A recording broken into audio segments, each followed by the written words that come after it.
Hello, folks. Good afternoon. Thanks for your patience. The Vice President-elect and I, as this was pointed out, have just concluded a video conference with the executive leadership of the National Governors Conference. They included Governor Cuomo, New York Governor Hutchinson, Governor Hogan, Governor Whitmer, Governor Ivey, Governor Polis, Governor Baker, Governor Lujan Grisham, Governor Herbert, and Governor Carney. And it was really a worthwhile undertaking. You know, they've had to make some really tough calls during this unprecedented crisis. And we're incredibly grateful for everything they've done and keep doing to try to keep their communities safe. Unfortunately, because of the lack of discernment, as they say, that's a fancy word these days, but until the head of the GSA says that we, in fact, our team, this transition team, our team, the senator and I, have in fact are the likely winners. And until she does that, we don't have access to all the information that we need to get from all the various agencies. We're not able to deal with everything from testing to guidance to the all-important issue of vaccine distribution and, even more importantly, vaccination plan to actually get vaccinations. We haven't been able to get into Operation Warp Speed, but we will take what we've learned today and build it into our planning. The country is still in a crisis, and there's a dark winter still ahead.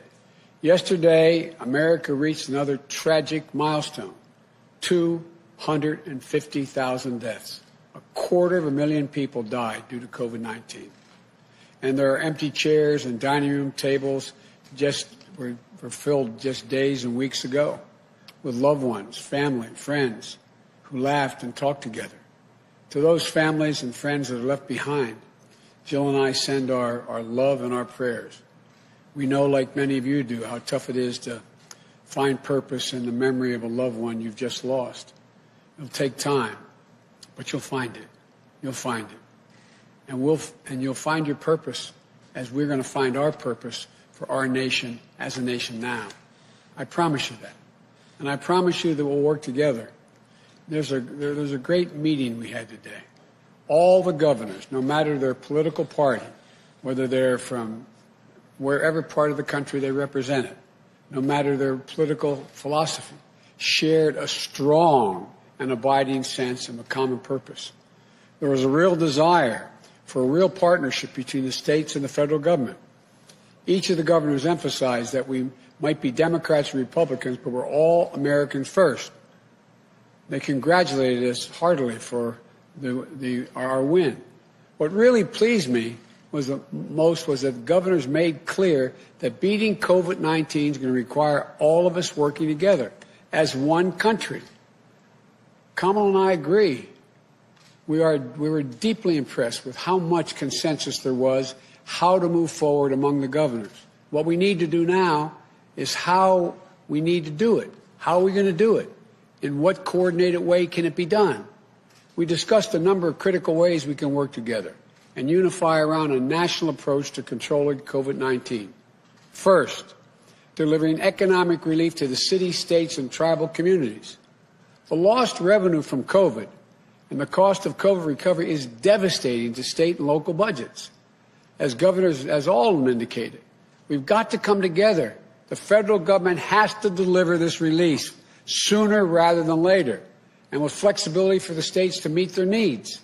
This includes helping businesses, schools, working families. From unemployment benefits to early education, continued access to affordable health care, all of that's needed during this pandemic. States and communities shouldn't have to lay off teachers, cops, firefighters, cut vital services for families and businesses. The second thing there was uniform agreement on, delivering a safe and equitable and free vaccine. The governors all acknowledge that this will be a massive undertaking, one of the greatest operational challenges we will have faced as a nation. One statistic that was raised by the governors, it took 8 months to provide 100 million COVID tests. 8 months to provide COVID tests. Just imagine how much more difficult it will be, they pointed out, if we don't find a more efficient and effective way to provide 330 million vaccinations. Put it in perspective.